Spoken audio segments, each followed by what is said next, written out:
All right, welcome back. Let's continue our discussion on burn care. I wanted to remind you guys, let me show you my screen, remind you guys of this nice document here.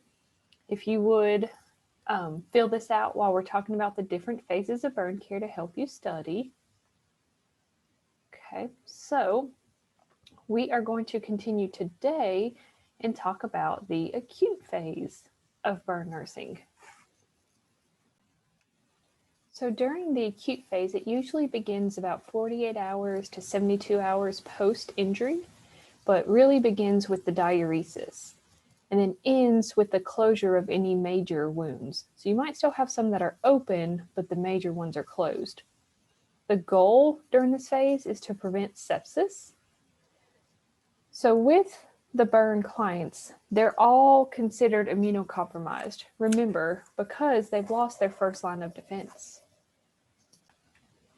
Also, this acute or intermediate phase will follow the emergent phase. So after we have given all of our IV fluids, eventually those capillaries are going to regain their integrity, so they're not going to be as leaky, and fluid is going to come back from our tissues into our vessels. Once it does that, you're going to start to see the patient diurese, so increased urine output. Also, with the fluid volume coming back into the vasculature, remember our geriatric concerns or people who have other comorbidities like CHF. So if all that fluid is coming back, so remember in our example we gave what, 16,000 fluid, 16,000 liters over 24 hours? So now we got to get rid of all that, right? So it's going to come back from the tissues into the vasculature, and then your patient should excrete it out. So expect increased urine output in this stage. Hopefully at this point, we've recognized that they have inhalation injury or respiratory failure and they've already been intubated. So during this stage, we're going to maintain their airway, see every day, do a sedation vacation, see if they're ready to be extubated, those spontaneous breathing trials. Also, if they're not, we need to prevent VAP. So how do we prevent VAP? Right, head to bed elevated at least 30 degrees or higher, mouth care, daily chlorhexidine, and then regular mouth care every 4 hours. Suction only as needed, PPIs or H2 blockers, DVT prophylaxis. We're also probably going to do daily chest x-rays and look at their lungs, along with daily ABGs with carboxyhemoglobin levels. We may also do, at this stage, those bedside bronchoscopies. So they're going to go in, look at the lungs, take a scope, go down, look at the lungs, see if there's any more soot, see how the tissues look in there. Are they inflamed? Are they sloughing off? And then they may even wash them out or irrigate them with fluid and suck out all that soot and tissue. As far as temperature in this stage, so now we're out of the emergent phase, now we're in the acute phase, so temperature-wise, they may be hyperthermic. So not a fever, just above baseline. So maybe like a low grade, like 99, low 100, but not a fever. If they have a fever, then you want to suspect infection. We want to keep their temperature less than 101. So here it's a little bit different. Keep it less than 101 because we need them to heal. They have a fever, they're not going to heal their burn wounds. Also remember those burn wounds act like a window, so all that heat can escape. So keep their temperature less than 101, give them acetaminophen, or if it's their room, decrease the temperature in the room. If they have heavy blankets, take the heavy blankets off. Just monitor their temperature closely. With the wound care, so we want to prevent sepsis. So we need to be as clean as possible. It's not necessarily sterile, but as clean as possible. Also with the wound care, we don't want that eschar tissue in the wound, because remember, it's a dead tissue, it's a breeding ground for infection. So we might debride the wound at the bedside or even in the OR. Also remember, they have that stress response. So that immune and stress response are kicked up, so they're at risk for infection.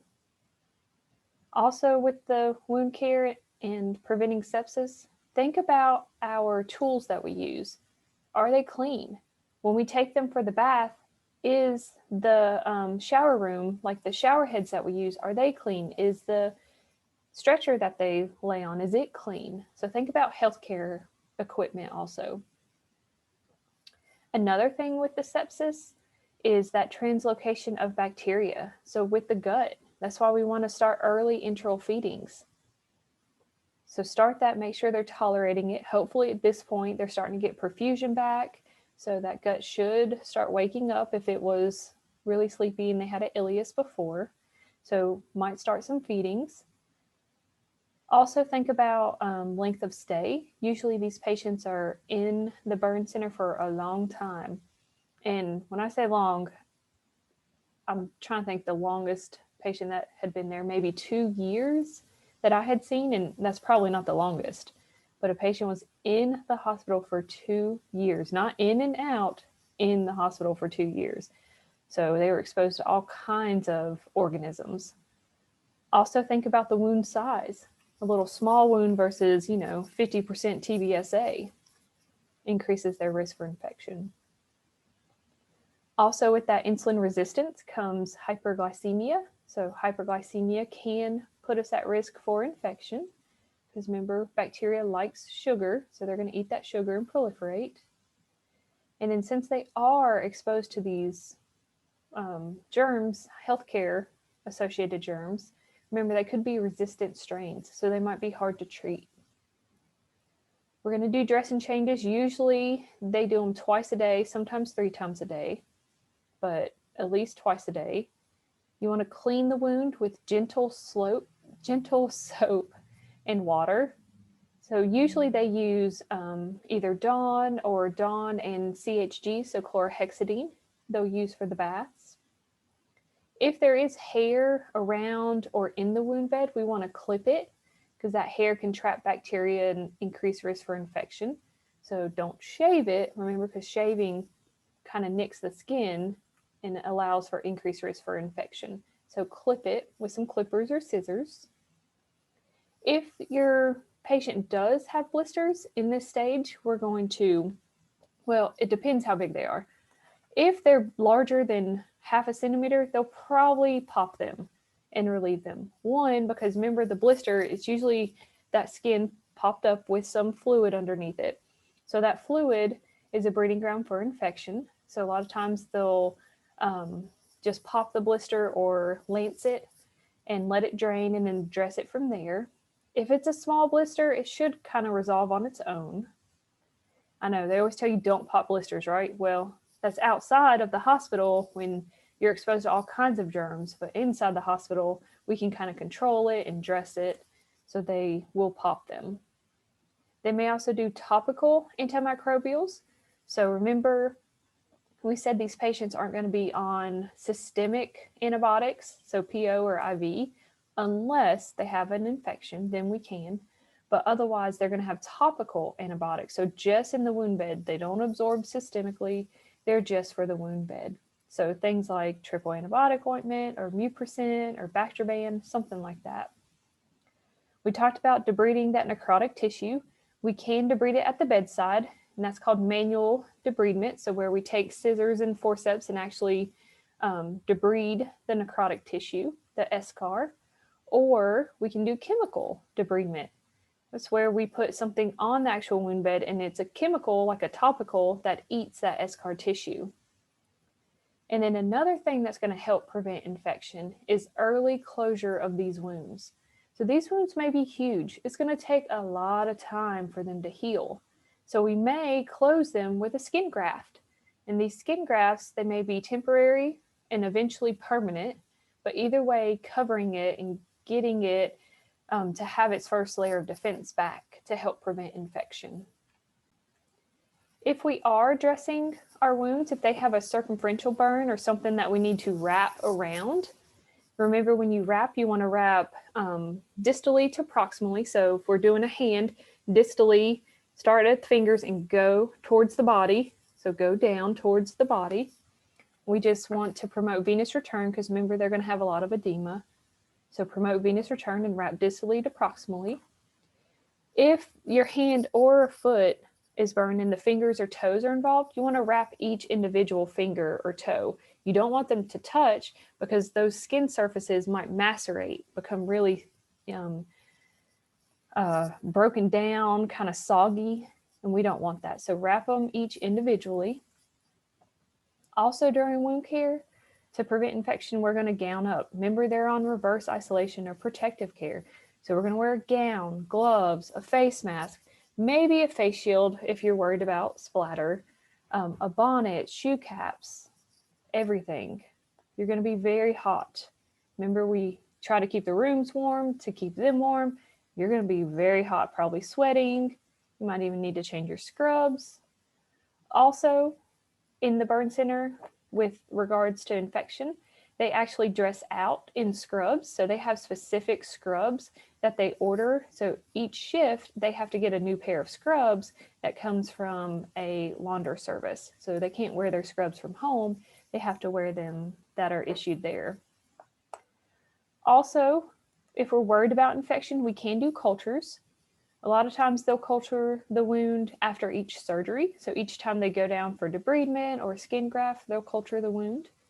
If we're worried about infection, we can culture it. So say it smells or it has some sort of exudate, maybe purulent or a green exudate, we may do wound cultures then.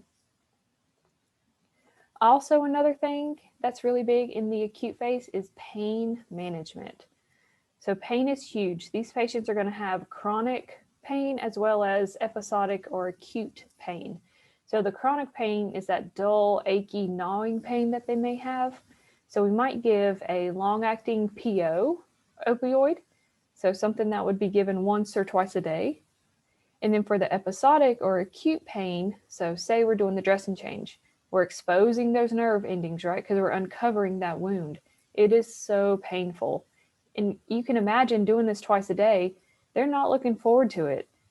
By the time they get done with the first one and rest, it's time for the second one, and it's excruciating pain. So we want to make it as comfortable as possible. We don't want to traumatize them anymore because you remember they already have trauma from the actual injury itself. So during the episodic pain, we may give them a PRN IV opioid. So here we might be pushing IV narcotics during the bath, before the bath. Usually we want to give them something about 30 minutes before the bath, allow it to kick in. And then even during the bath, because these baths, they may last an hour. You may be redosing that PRN pain medication because with the bath comes the wound care. So yeah, we talk about bath and how they're so important, but it's because we're doing the wound care during the bath.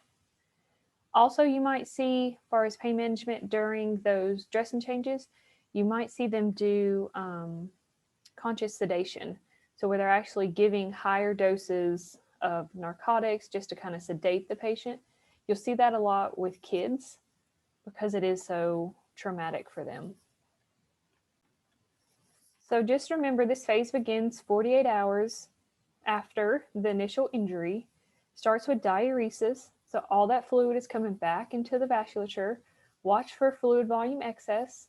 So hopefully their generalized edema should subside, but if we're worried about fluid volume excess, you might hear crackles in their lungs. Also watch for compartment syndrome. We want to assess the electrolytes in this stage. So with that fluid coming back, it could wash out our sodium, right? Because we have tons of fluid, it's going to wash out our electrolytes. So sodium will be low, potassium will be low, and that's for a couple reasons. One, because it's washed out, but two, because we're no longer in that shock state, that potassium is going to push back into the cell. So you may have hyponatremia, hypokalemia. Also, you'll probably see a decrease in the H&H, same reasons as the potassium. It's going to be washed out, and we know they're anemic underlying because all that tissue has been destroyed in red blood cells. Again, you'll see the increase in urine output. And then you might still see in this stage some metabolic acidosis, but you should start seeing compensation, if not partial, full compensation during this stage. So assess your ABGs with carboxyhemoglobin, assess your sputum, After about 3 or 4 days, that burned tissue in the lungs, if they had an inhalation injury, starts to slough off. So you may start seeing different colored sputum, maybe even thick sputum or sputum that just looks like tissue. Watch for ARDS, prevent VAP. We talked about the bronchoscopies. You might be assisting the physician at the bedside. We're going to weigh these patients daily, and it's not really in relation to the fluid as more as it is for the nutrition. So remember, they're trying to heal their largest organ of their body. So they're going to need tons and tons of nutrition. So we're going to weigh them, and hopefully they're not losing weight and maybe gaining weight, but at least maintaining their weight. We don't want them to lose. We're going to do eyes and nose still every hour here. They'll still have a Foley, so still monitor that every hour. Look at the color and the clarity. Look for that myoglobin in the urine. Remember that red sediment? It also can make the urine appear kind of ruddy or burgundy. While we're doing the baths and wound care, involve the client. He's going to have, he or she, I say he because it's men are twice as likely, but they are going to have to do the wound care when they get home. So involve them, show them what is needed. Don't wait until discharge. It's too much. Also, get the family involved because they're probably going to help too. So whoever the caregiver is or whoever the caregiver stepped up to be, get them involved during the baths and wound care. Also, during the baths and wound care, while you have those extremities unwrapped and the dressings off, you want to do some range of motion. So do active, so have the patient do it. If the patient can't do it, then you can assist and provide passive, but we want active range of motion first. One, that helps the patient more understand what's going on and gives them a sense of self-control. And two, active's better than passive because they build those muscles more with it. Remember, muscle memory. Also, in this stage, we may have a psych consult. So maybe from the initial trauma or the residual survivor's guilt or even disfigurement. Maybe they lost a limb or they have a lot of body surface area, maybe even the face, that they're going to have scars. Then we talked about increased nutrition. So in this stage, yes, diuresis begins, but think about if their kidneys have failed. Maybe they went into that acute kidney injury. So watch for renal failure. They may need dialysis or CRRT, which is a continuous slow dialysis, to help heal those kidneys and pull that fluid off. Sepsis, VAP, ARDS, respiratory failure, we're still watching, maintaining, and taking care of. So let's talk about different wound care topicals. So the goals of our topicals, we want it to be effective against gram-positive and negative bacteria, so broad spectrum. We want it to penetrate eschar, but not systemically toxic. So remember, eschars are dead tissue. We want it to penetrate it, so eat it away, but not become toxic for the patient. It also needs to be cost effective and available to the patient because they're going to be doing the dressing changes at home. So make sure it's not too expensive. If they have insurance or don't, they need to be able to afford it and be able to get it. And then if it's easy to apply and remove, you're going to be spending a lot of nursing care taking care of these wounds, a lot of nursing time. So it needs to be easy to remove, easy to apply. Also think about the pain with the patient. You want it to be easily removed or applied because of decrease the pain during the dressing changes. So some examples. The first one, which you're probably used to seeing, is Silvadene, sulfadiazine, or thermazine. But it is a cream. It's white in color. It is a antibacterial agent. So anything silver is an antimicrobial. It doesn't really penetrate eschar very well, so you would use this on your wounds that don't have a lot of eschar or have been debrided. It is water soluble, so it'll come off with water. Usually you put this on 1 to 3 times a day. And when you put it on, you just put it on kind of like at the burn center, the nurses tell you like frosting. So you get a tongue blade and you frost the wound. So thick like that, like a frosting on a cake. With the Silvadene, watch for leukopenia. Usually you'll see it 1 to 3 days out after it's been used. And we don't use Silvadene on the face. It can cause permanent discolorment, so don't use it on the face. The next one is antibiotic ointment, just simple antibiotic ointment. Remember, it's not systemic, it's just for the wound bed. Remember to remove the old ointment before you apply new, because you need to remove the old because it's probably inactive at this point, and you want the new to actually touch the wound bed. So gently wash with a clean washcloth the old off and then apply the new. Also, assess for signs and symptoms of infection, because if they do have a wound infection, maybe they do need systemic antibiotics. The next one is Acticoat. So this one's really neat. So it is an antimicrobial. It is impregnated with silver. It's effective against gram-positive and gram-negative. You will moisten this dressing. However, don't moisten it with anything but sterile water. You cannot use saline to moisten this. It'll deactivate the silver. So use sterile water. It needs to stay moist. It's applied directly to the wound bed. It doesn't stick. You can kind of see it's shiny. It doesn't stick to the wound bed. It is absorbent, so it will pull and wick some of the exudate. When we talk about keeping it moist, you'll have to moisten it every 3 to 4 hours. So usually they'll use the Acticoat after patient has had skin grafts, and we're not going to change that dressing for a period of time. And what they'll do is they'll moisten the Acticoat, and then they'll put catheters. So like the Red Robinson catheters that you would use for in and out cath or Coude, they use those and they put them in, and that way the tip of the catheter sits out of the dressing. So when you're ready to moisten it, you just hook a syringe onto the end of that catheter and it goes under the dressing and moistens that Acticoat. That way we're not continuously unwrapping, redressing, exposing the patient to the environment, exposing the patient to germs.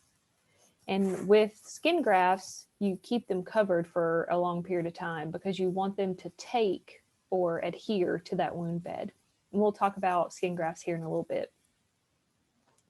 So with the Acticoat, it's usually left intact for 3 to 5 days. And while we're using it, no oil-based products, so that antibiotic ointment cannot go on them.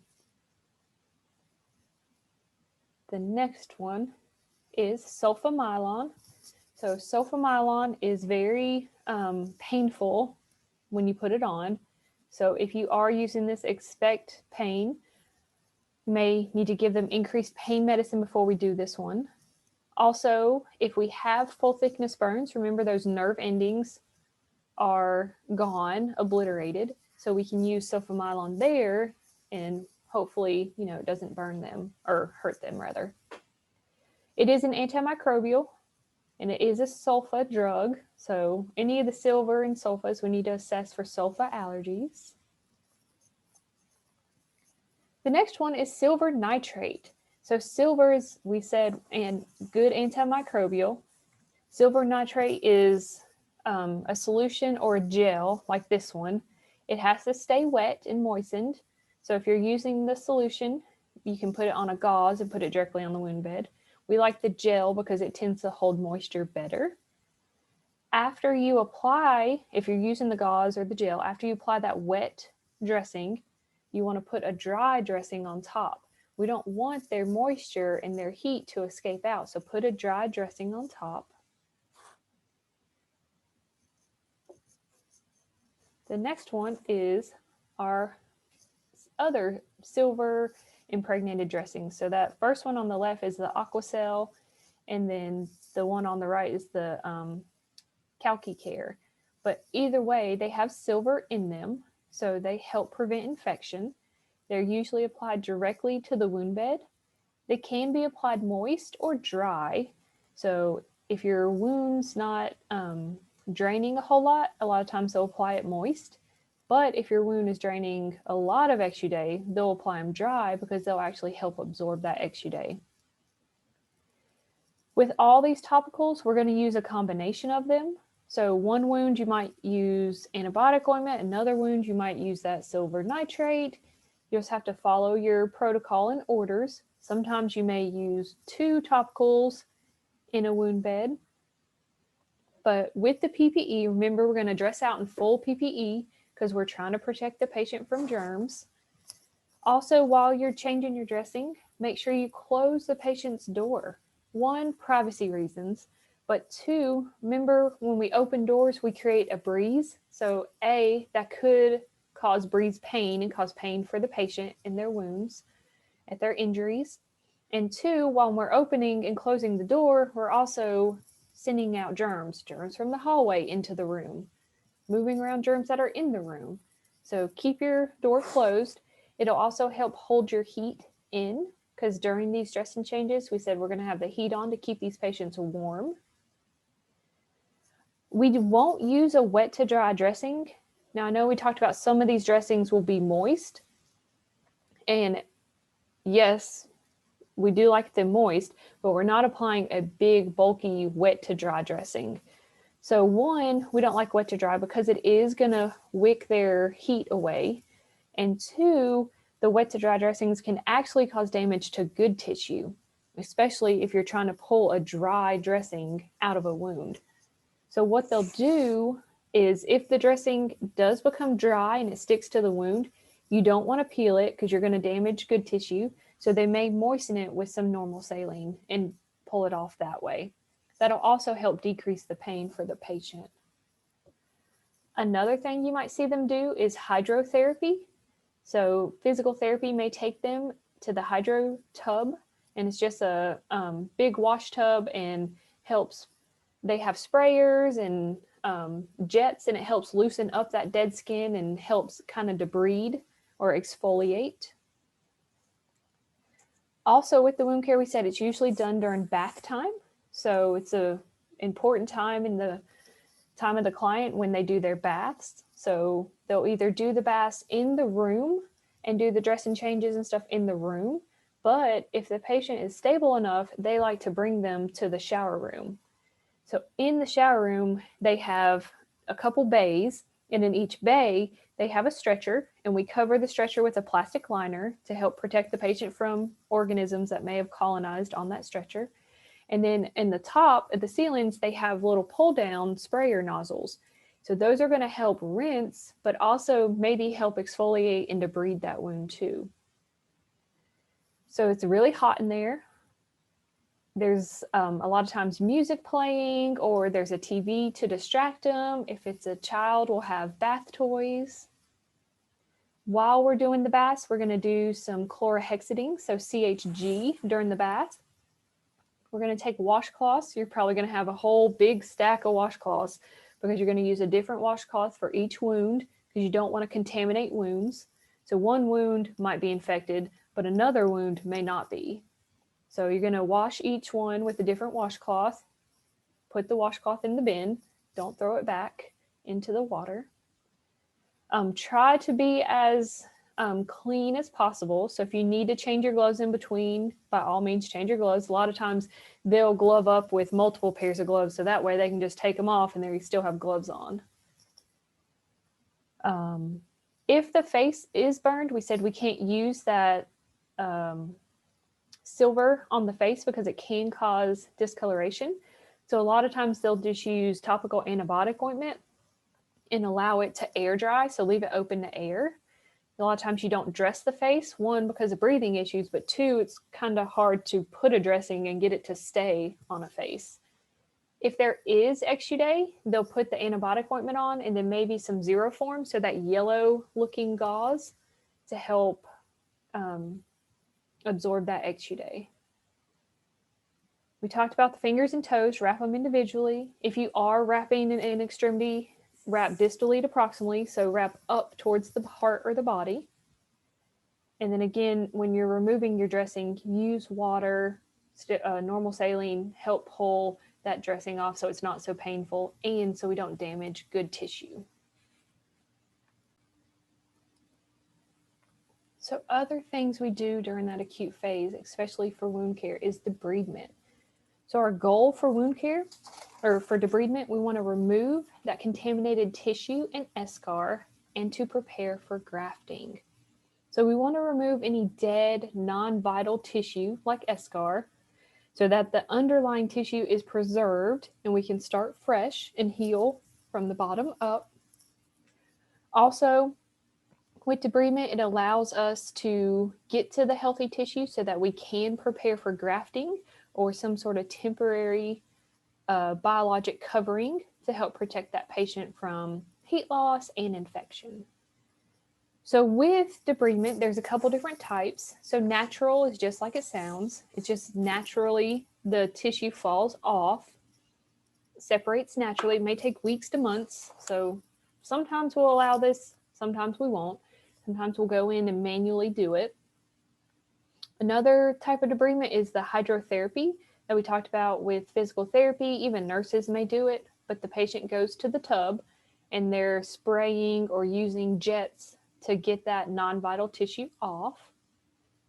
So think about when we're talking about debridement, think about when you get a sunburn, a really excruciating sunburn. Like you overdid it, you probably forgot to reapply your sunscreen, you were out in the sun for too long, maybe you fell asleep, and after a couple days, your skin starts to peel.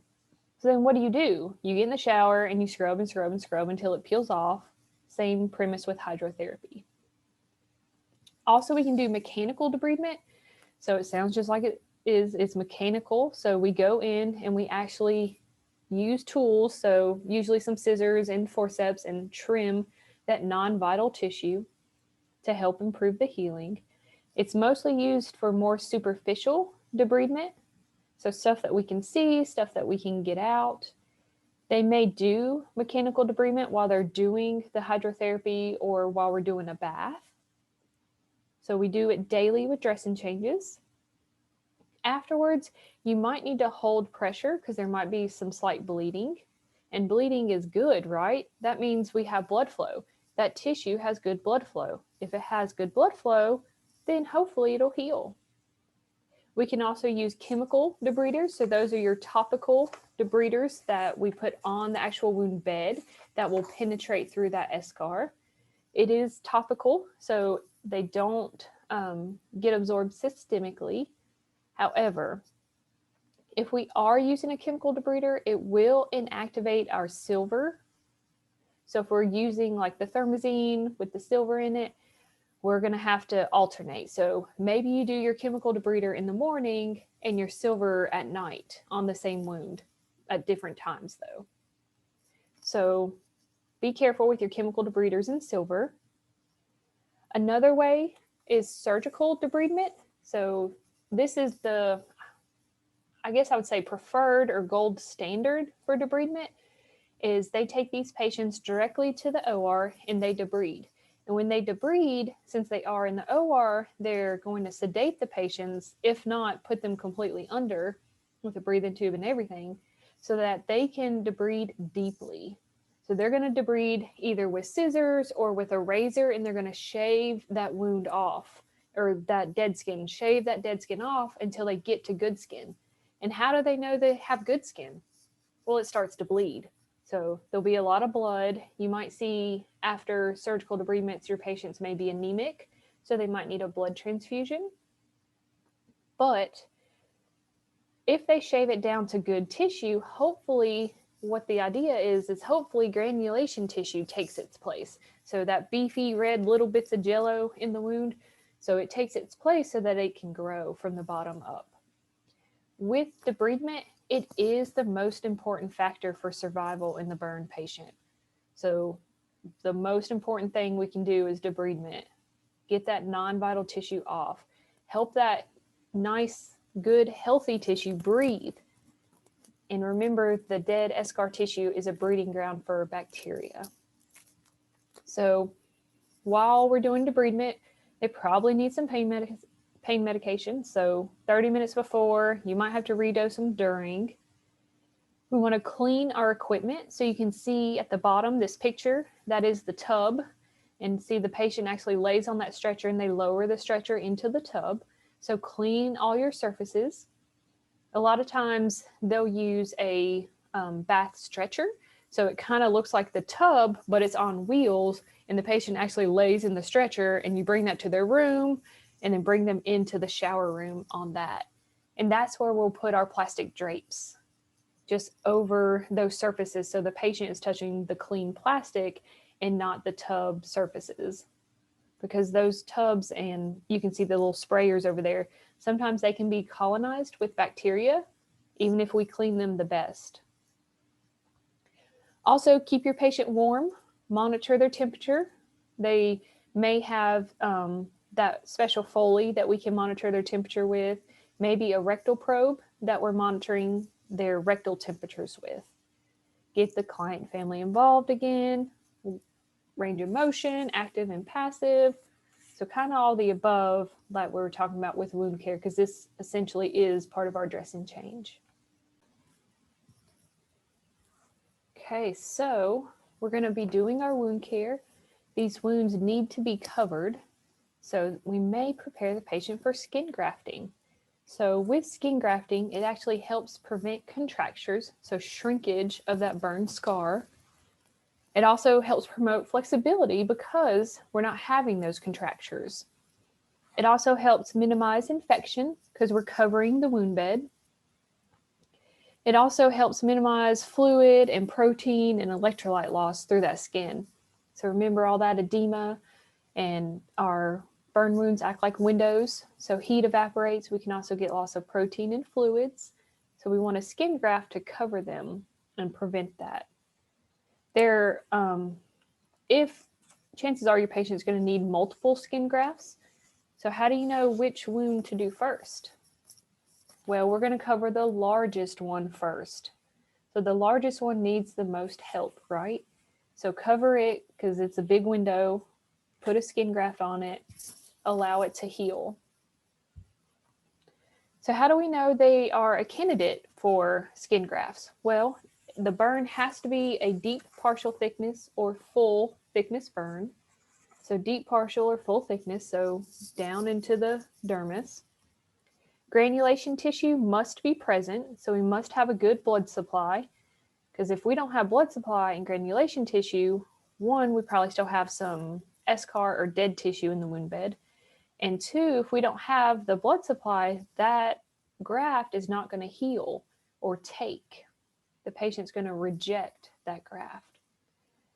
Also, their white blood cells need to be less than 10,000, so just a normal white blood cell count. Because if it's high, we're worried about infection, that inflammatory response, that tissue is not going to heal. So there's different types of grafts we can use. The first is an auto graft. So remember, auto means self. So a graft from the patient. There's no risk of rejection with these grafts because they are the patient's own skin. But what they do is they take the client's skin from a healthy site, so a non-burned area, take it off, and then transplant it to the burned wound. All skin grafts will usually be replaced with an autograft eventually because our body's not going to reject it. If it's from another species or another person, we're going to reject it eventually. Also, the donor skin. So where they take, so if you look at that picture on the bottom, where they take the donor skin from, so that's called a donor site. So it's the patient's non-burned healthy skin. They shave it off and they put it through this extruder, which is kind of in the middle of that page, where they actually mesh and spread out that skin. So a skin that was this big piece of skin is now this big and can cover a larger surface area. It also helps prevent when these burn wounds are leaking their fluid and becoming edematous and blood and stuff underneath it. If these skin grafts have holes in it, it allows that fluid and blood to escape out those holes. And so that skin still can adhere to the wound bed versus lift up if there weren't holes in it. It's still at risk for infection. They can reject their skin graft. So with the autograft, we don't want them to reject it. So there's a bunch of things we can do to help prevent that. With the autografts, you have a split thickness skin graft. That's your STSG, split thickness skin graft. It's the most common. It's applied in sheets. So just like our picture down there, so sheets of skin. We expand it with the extruder, allows oxygen and fluids to come out so that skin doesn't lift up and not adhere to the wound bed.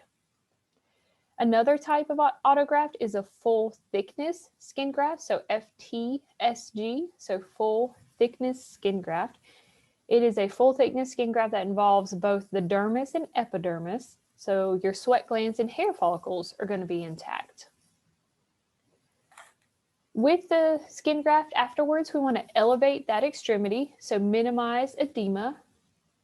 No strenuous exercise for 7 to 14 days. So a couple reasons. One, with the exercise, we're going to be moving our extremities. We might dislodge that graft. Also, think about exercise comes sweat. If I sweat, it's going to pull off that graft. It's going to come underneath that graft and possibly dislodge it. We usually immobilize that extremity after skin grafting with maybe boards like immobilizer boards or even a big bulky dressing. But we do apply an occlusive dressing over that skin graft, and we usually leave it on for 5 to 7 days. So watch for rejection with your skin grafts. So it's not a systemic type rejection. It's just localized to the skin graft. So that skin graft might become dark, black, just not its normal color. It'll start lifting up or peeling from the wound bed. It might look necrotic.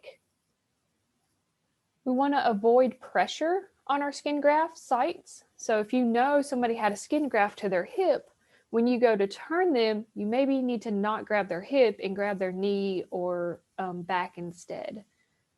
Also think about positioning. So if we were to turn that patient, maybe keep them off that hip. If it's on their legs or feet, your bed might need a bed cradle. So bed cradle is just a little like a hard, rigid thing that sits at the end of the bed and kind of looks like a tunnel, and you put your blanket over it so that your feet, the blanket isn't being pushed down and your feet and heels are into the bed. It just keeps the weight off of them. Talked about elevating the extremity. Talked about handling them. The first dressing change, usually that 5th, 6th, 7th day after grafting. Remember, the skin grafts, they're going to be in the OR. They're going to be sedated.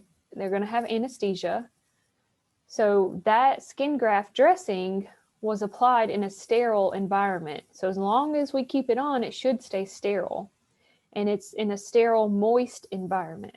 So we want to keep that skin moist, that skin graft moist.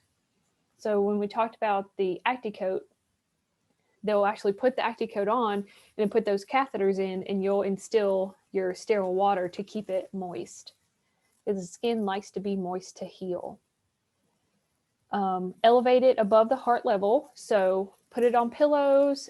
Sometimes you may see a commercial elevator. So where they put their hand in this little contraptment or a sling and attach it to an IV pole to raise it. Now, we talked about the skin graft care. Let's talk about the donor site. So we just took skin from a non-burn site. Essentially, we've created a clean wound, right? So we're going to have to care for it. So it's a clean wound made in a sterile environment. It is painful. Remember, all those nerve fibers are intact. We just created a partial thickness burn, essentially. So it's going to be painful. A lot of times they'll apply Zeroform, so that yellow dressing. And then once it kind of heals, they'll leave the donor site open to air. Eventually, the Zeroform will start to fall off or kind of get dry, and that's when you know it's healed or healing, and then they'll leave it open to air. Same as with your skin grafts, keep pressure off of your donor site so that we get good blood flow to that area and it can heal. Once it's healed, we want to keep that area supple so that it doesn't become contractured and shorten and scar. So a couple ways we can keep it supple is, one, to use some sort of emollient-based cream. So usually they use Eucerin, that thick Eucerin in a tub, and they rub it onto the wound bed and they massage. So massage, massage, massage. Stretch it, keep it healthy, non-contractured. Usually the donor sites will heal in about 7 to 14 days, so about 2 weeks. You may see them also put a xenograft, so a skin graft that's from another species. So on the donor site, they'll take a xenograft and put it over top. One, that helps protect that area from infection. Two, it decreases the pain because those nerve endings aren't exposed, right? And eventually, since it is a xenograft from a different species, we're going to reject it, which is fine because this wound should heal on its own. So eventually that xenograft will start looking dull, dusky, may become necrotic. You might need to manually debride it. It might start lifting up and falling off. So with our grafts, we talked about an autograft itself. That is the gold standard. We want an autograft. However, the patient may not be ready for an autograft. Maybe they don't have the skin for an autograft. We got to heal some of the skin first so that we can harvest an autograft. But in the meantime, these wounds still need to be covered.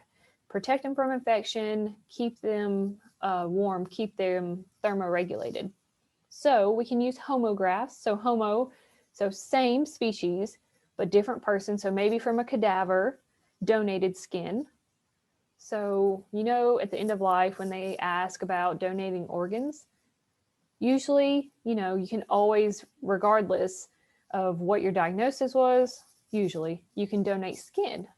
So there's a lot of skin banks. They can actually harvest the skin and freeze it and save it for someone that needs it.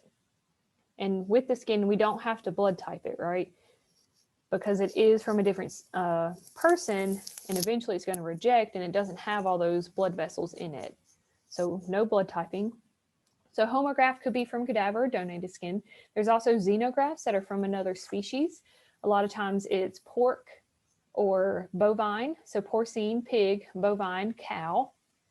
When you're using those xenografts, think about religion. Not a lot, but certain religions don't allow pork use or eating or consumption or any products that involve pork.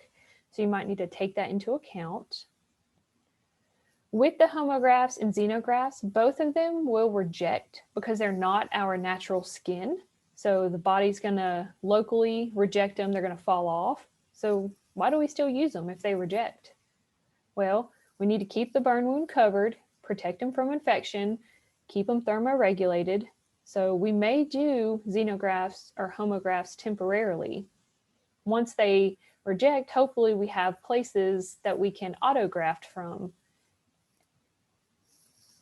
Might be a lengthy process. They might need multiple xenografts, multiple homografts before they ever get their autograft. Also, there's newer biosynthetic type grafts coming out. So they're made from synthetic materials like silicone. You might see those, but again, those are just temporary, just to keep it covered, help protect them from hypothermia and infection. So here's a picture of skin grafting. This is a patient's, looks like their back. So look how many skin grafts there are. There are a lot.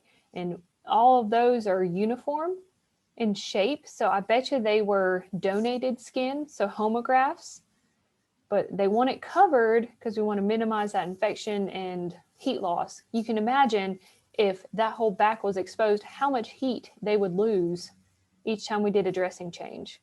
That's a lot. How much fluid they would lose. You can also see on these grafts that they have the edges stapled. So you might see them staple or suture the grafts into place. That just helps prevent the dislodgement. Because remember, we don't want those grafts to shear or move because where they have hopefully started to take in the wound bed, if they shear or move, you're going to rip those fibers that have grown into that wound bed, and it's not going to adhere, and they're eventually going to reject it. Here's a picture of a firefighter. On the left, that was his face after he healed with his burns. You can see he has a trach. You can imagine his vision, very minimal. I don't know if he can even see out of that right eye, or maybe he just sees light. Can't really see fine objects. He has no skin, so those burns must have been full thickness to his face. So they actually did a face transplant. So when we were talking about the skin grafts and split thickness and full thickness, they actually did a full thickness face transplant or skin graft onto him. So now he has hair, he has eyebrows and eyelashes. Looks like they may have been able to open his eyes a little bit. But you can see how different he looks. Maybe that helps him with his self-confidence and self-esteem more. Because, we said we are a society of vanity. However, where did he get this face from, right? We know it didn't come from him, so it's not an autograft. It probably came from a cadaver, so a homograft. So we said they're eventually going to reject those grafts. Well, here, we don't want him to reject it because it's going to stay on there for life. So what might he need to take for life so he doesn't reject that face transplant? Right. He might need anti-rejection meds for life. So think about, we can't really do that in the acute setting, give them anti-rejection meds, because they're at risk for infection. Their kidneys aren't working. They're in shock. So that's why we just use the autografts or homo and xenografts, and when they reject, eventually replace with an autograft. But this story is kind of a little bit different because it's more related to how he looks versus functional. So nutrition. Nutrition is big in this acute phase. So our goal with nutrition is to promote a state of positive nitrogen balance. So positive meaning they're getting enough calories, the body's not consuming or, breaking down muscle for energy. These patients are hypermetabolic up to a year post-burn. So hypermetabolic for over a year after their initial injury. These patients need a lot of calories. They're trying to heal their largest organ of their body. Also, to prevent infection, they need these calories. So with the nutrition and calories, they're going to need 5,000 kilocalories a day. Normal is 1,800, upwards of 2,500 for a normal person, depending on your size and activity level. So they're going to need double, if not more, 5,000 calories a day. You think that'd be, oh, so much fun. I'd love to eat everything. Well, after a while, especially a year, it gets pretty tired. These patients lose their steam to eat. A lot of times they'll eat food and then they'll have tube feedings also for reinforcement and to catch them up. With their protein, so they need a lot of protein, high protein. That protein is going to help them heal those wounds. They need high protein. So high protein is 1.5 to 2 grams a day per kilogram. So normally protein, we get 0.8 grams per kilogram. Here we're needing double that, 1.5 to 2. So lots and lots of protein. So we might do a lot of education on protein-rich foods with the patient and the family.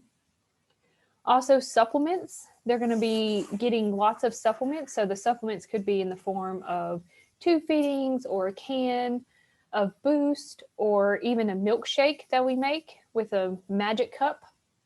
Have you seen those magic cups in clinical? They look like ice cream, but they have vitamins and protein in them. So you can actually make a milkshake out of those for the patient. Lipids, so fats, they need fats.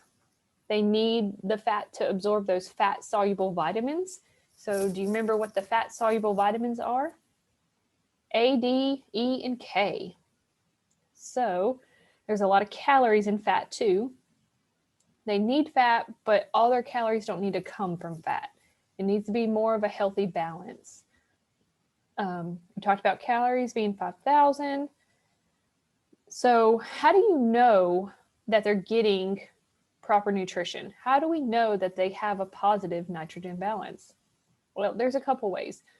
One, we can do calorie counts. They're usually not that accurate because we either overestimate or underestimate how much they've eaten, but we still do them. Also, we can do a metabolic panel where the dietitian actually comes in and measures how much CO2 the patient is expelling out. So depending how much CO2 they're expelling out, we can determine their metabolic rate based off of that. So it's this little probe that they can put on the end of the ET tube, and they usually leave it there for a couple hours to see.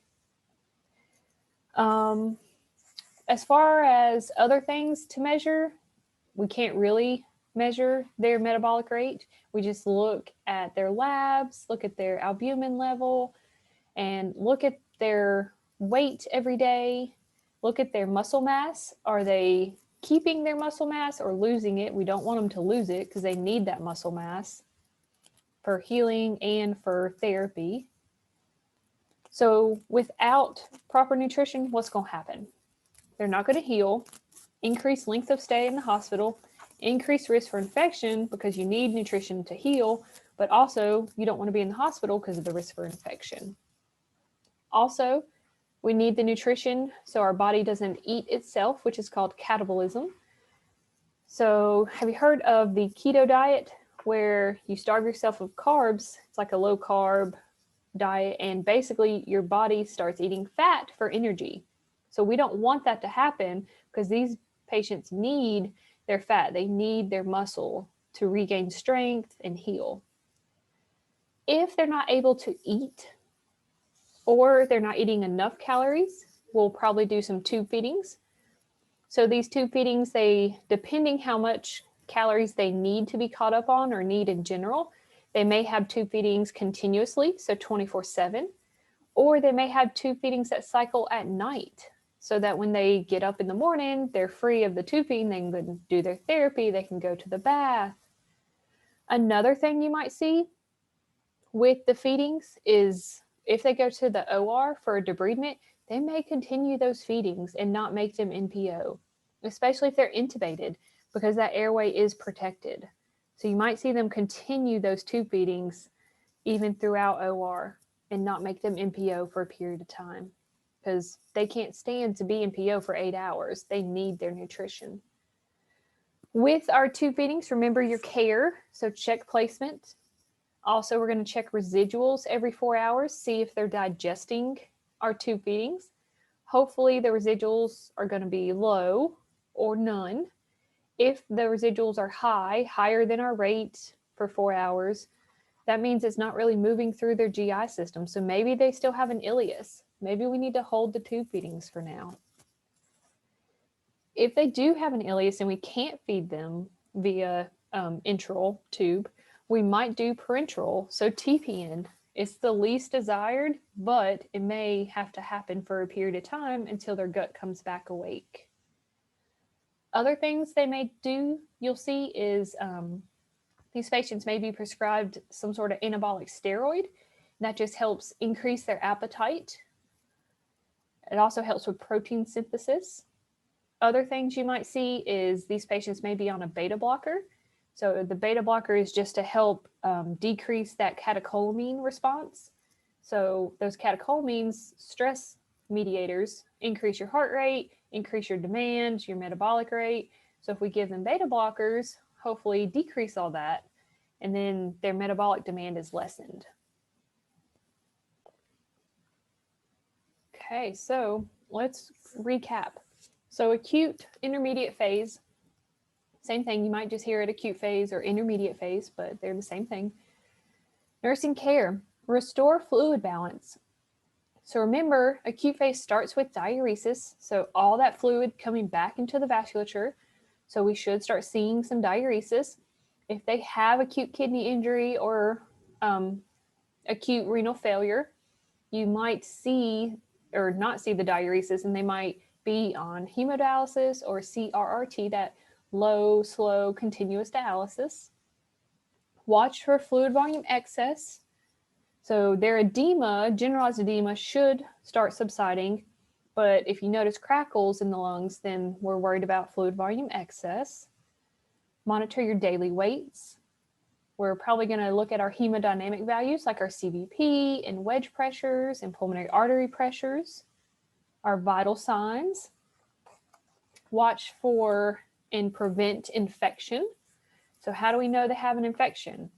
They have an increased temp, increased white blood cell count. And remember, the increased temp may be a fever, because in this stage they have low grade because they're hypermetabolic. So a fever.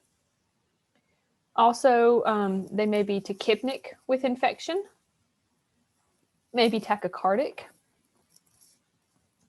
If we do suspect infection, maybe we need to do some cultures. If it's the wound itself, culture the wound.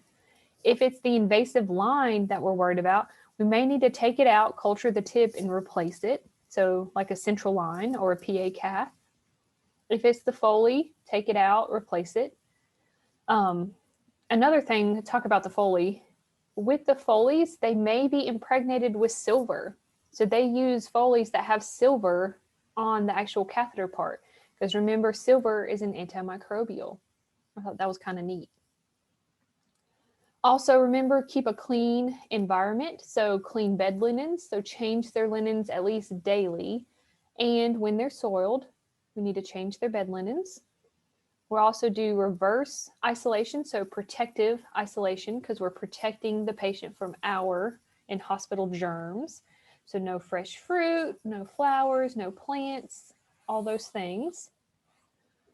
We also talked about prevention of infection with the wounds. So prevent the organisms going from one wound to another. So different washcloths for each wound. We're going to use CHG in the bath water, chlorhexidine.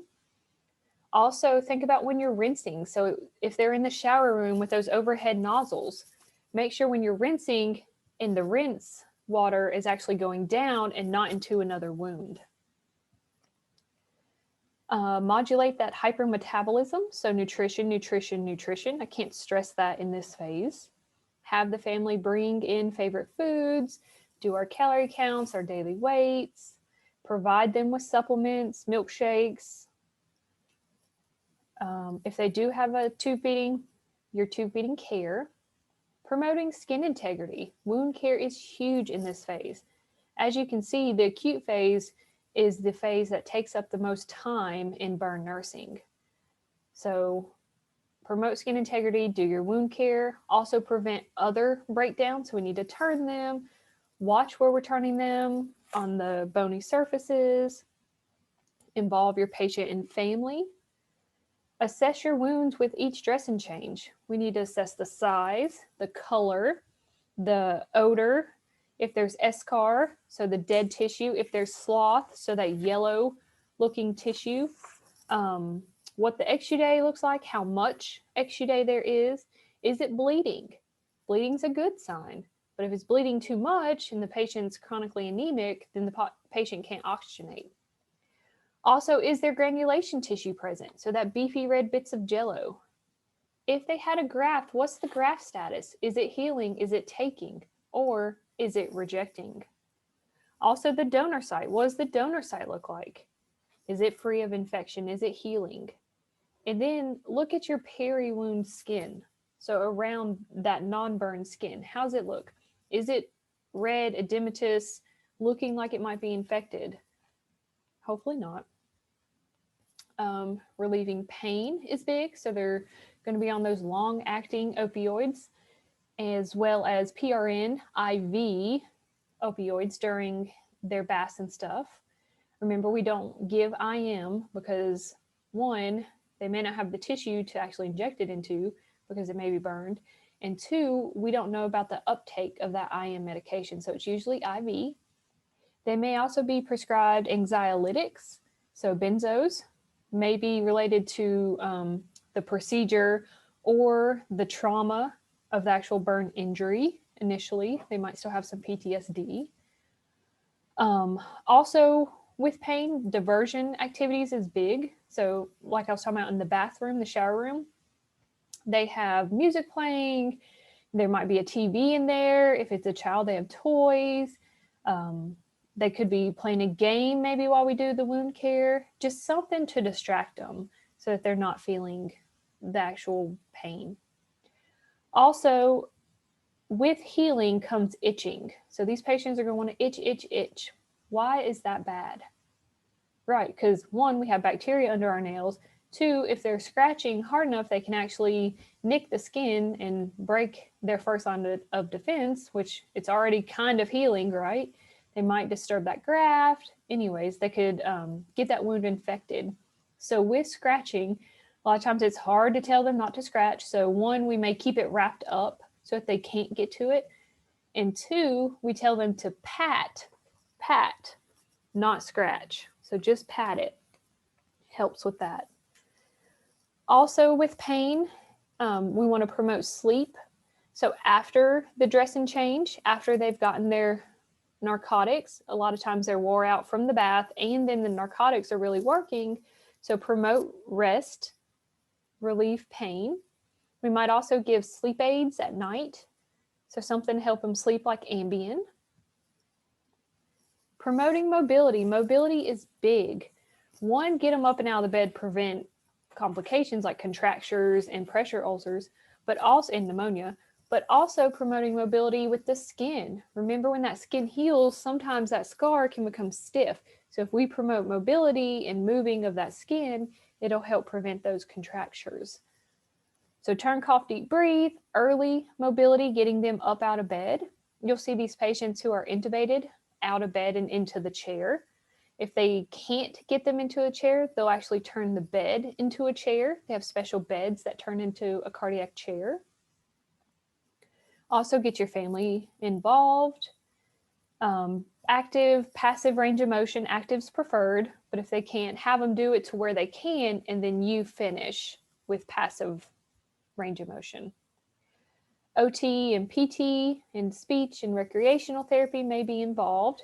They may do splints. So if, say it's a burn on their wrist and the patient wants to continuously hold their wrist like this, they may put a splint to help extend it out so that they don't get the contracture. And then coping and family processes, that is huge. Coping, a lot of times these patients are dealing with either the loss of a loved one and they have survivor's guilt. Maybe it was them who caused the fire. Maybe it was abuse. Maybe they were abused. Also think about the fire may have destroyed everything that they own, their house, their belongings, everything, prized possessions, maybe a pet. So coping is huge. So have that patient verbalize their feelings, talk it out, maybe with you, maybe with a counselor, some other neutral party. Support groups are big, support groups for the family and the patient, and there are support groups for both the family and the patient together, and then there's support groups for just the patient and just the family. There's a big, the Phoenix Society does a big thing for patient and family every year, this burn conference, and the patient can come, their family can come, there's firefighters that come, nurses that volunteer, different family, but it's a great conference and it's usually provided free. And then there's local support groups too. And then manage our complications. So if we got pneumonia, we got to manage that. Inhalation injury, manage that. If they have infection, well, now we got to put them on systemic antibiotics. Okay, so this concludes, it's a lot, I know. This concludes the acute phase of burn nursing. We will talk about the rehabilitative phase next in another lecture. Thank you, guys.